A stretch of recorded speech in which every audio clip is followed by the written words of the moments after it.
बाहर, वृंदावन धाम के बाहर रह रहा है, अन्य प्रदेशों में, और उसके हृदय में ये बात है कि हम बहुत समय तक वृंदावन वास तो नहीं कर पाएंगे, ऐसा हम माया से जकड़े हुए हैं, तो हमें जो वृंदावन वासी को लाभ मिलेगा वो हमें कैसे मिले? क्योंकि हमारा फिर तो जीवन व्यस्त हो जाएगा, हमें अखंड वृंदावन वास तो मिलने वाला नहीं, क्योंकि हम इतने मोह में फंसे हुए हैं, इतना हम संसार में सत्यत्व बुद्धि किए हुए हैं, घर परिवार की इतना महत्व बुद्धि किए हुए हैं कि हम वैराग्य करके वृंदावन धाम में अखंड वास करें, इतनी तो हमें सामर्थ्य दिख नहीं रही, तो हम क्या करें? बोले ददत किंचित वृंदावन तनुभृते। जो वृंदावन में शरीरधारी है, जो भी जीव है, यदि वृंदावन में उनकी थोड़ी सी भी सेवा करने को पा जाए, आहा, तो सर्व भगवत विभूतेर भागीसो भवत जगताम तद्भृति परहा। कितनी अद्भुत बात कह रहे श्रीपाद प्रबोधानंद जी। ये वृंदावन के जो पक्षी हैं, वृंदावन की ये जो गाय पशु आदि, ये जो वृंदावन के बंदर आदि, यहाँ के जो ब्रजवासी जन, यहाँ जो वास करने वाले संत महात्मा, जो भी गृहस्थी जन जो भी है, यदि कहीं यहाँ किसी की भी आपके द्वारा धन अन्न वस्त्र वास आदि की सेवा बन जाए आपसे, तो श्रीपाद प्रबोधानंद जी कह रहे हैं कि वो भगवान की समस्त विभूतियों को तृप्त करने वाला बन जाता है। इतनी उसमें सामर्थ्य आ जाती है, वो ऐसा महामहिमामय वाला बन जाता है कि जैसे गीता में विभूतियों का वर्णन किया ना, उन विभूतियों को भी आनंद प्रदान करने वाली विभूति वो स्वयं बन जाता है। ऐसा वो महाविभूति स्वरूप हो जाता है जो वृंदावन वासियों की सेवा करता है। यद्यपि वो वृंदावन वास नहीं कर पा रहा, अखंड वृंदावन वास नहीं कर पा रहा, पर वृंदावन के पक्षियों को, वृंदावन के पशुओं को, वृंदावन के बंदरों को, वृंदावन के जो ब्रजवासी जन है, जो गृहस्थी जन आके रहे, मानो ऐसे गृहस्थी जन है कि भगवत चर्चा सुनकर भगवत प्रेम के लिए लालायित होकर श्री धाम वृंदावन वास कर रहे हैं।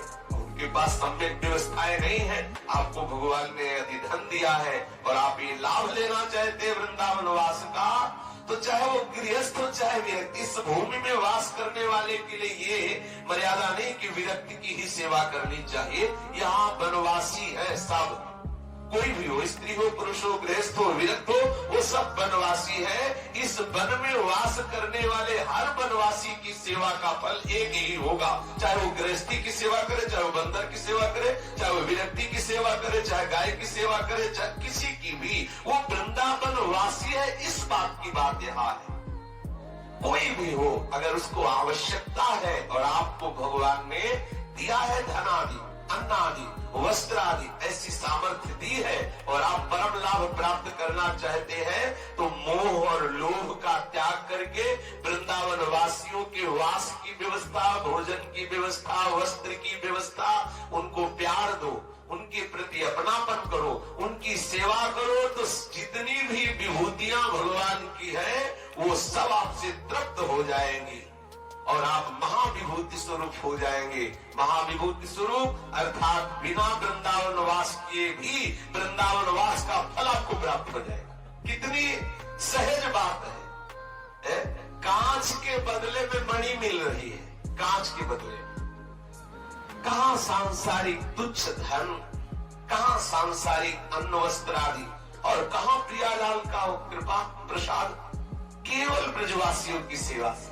जैसे माँ को प्रसन्न करना हो तो उसके बेटे को दुलार करने लगो, कुछ उसको खिला पिला दो, तो माँ अपने आप बोलने लगे। ऐसे माँ से बात करने की तुम्हारी सामर्थ्य नहीं होगी, लेकिन जब आप उसका बेटा जा रहा हो, दौड़ के उसको टाकी दो, दुलार करो और कुछ भी देने लगो, तो माँ अपने आप बात कर लेगी।